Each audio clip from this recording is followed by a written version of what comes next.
It's time for the Glendale Devotional Podcast, a 5-minute weekday devotional ministry from Glendale Baptist Church in Glen, Mississippi. The speaker is John Haynes. Now, here is Brother John. Well, it's Friday, and we made it.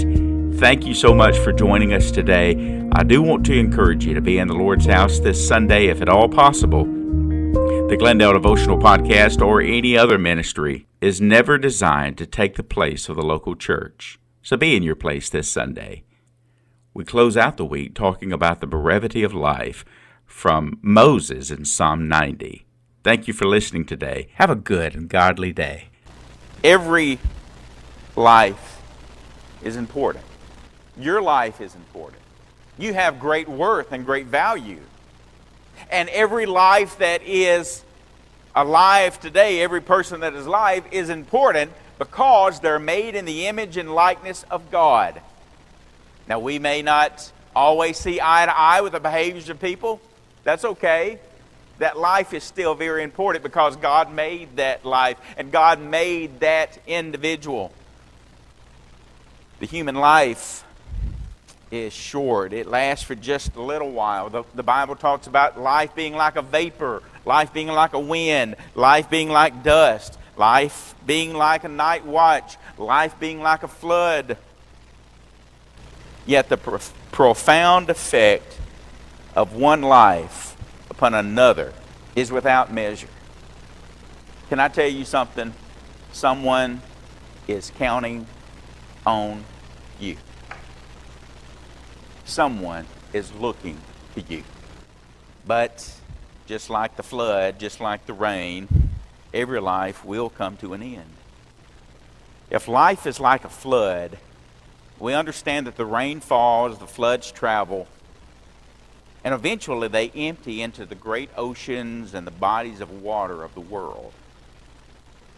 Again, I point out Ecclesiastes chapter 12, verse 7, that says, "And the dust returns to the earth as it was, and the spirit returns to God who gave it."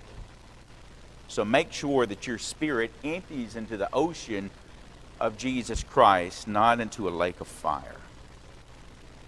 Well, there's two more illustrations that Moses gave regarding the brevity of life. One of them's like sleep.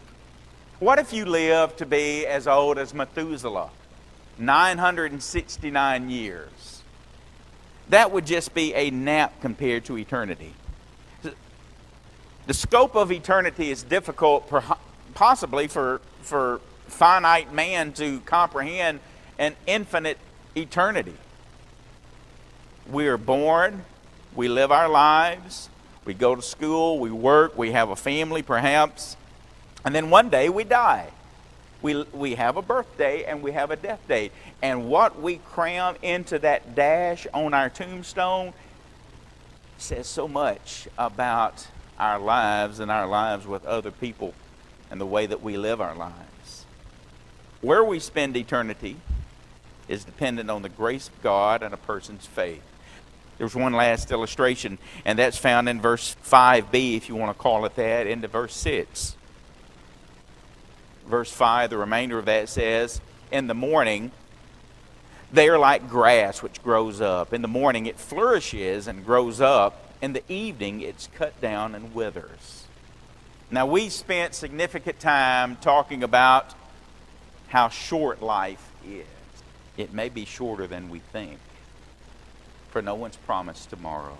Unless Jesus returns and takes the saved of earth back to heaven, every single person will face that day of death. So not thinking about your own mortality, not thinking about the day of your death doesn't change the fact. Putting off your response to the gospel does not negate your need for the gospel. There's two choices today. For the lost person, it is to be saved. For the saved person, it is to cherish every day and to cling to Christ. Thank you for listening each afternoon at 12:05 on Fun 91 for the Glendale Devotional Podcast, presented by Glendale Baptist Church. To learn more about Glendale Baptist Church, please visit their website, gbcglen.com. Their mailing address is P.O. Box 70, Glen, Mississippi 38846.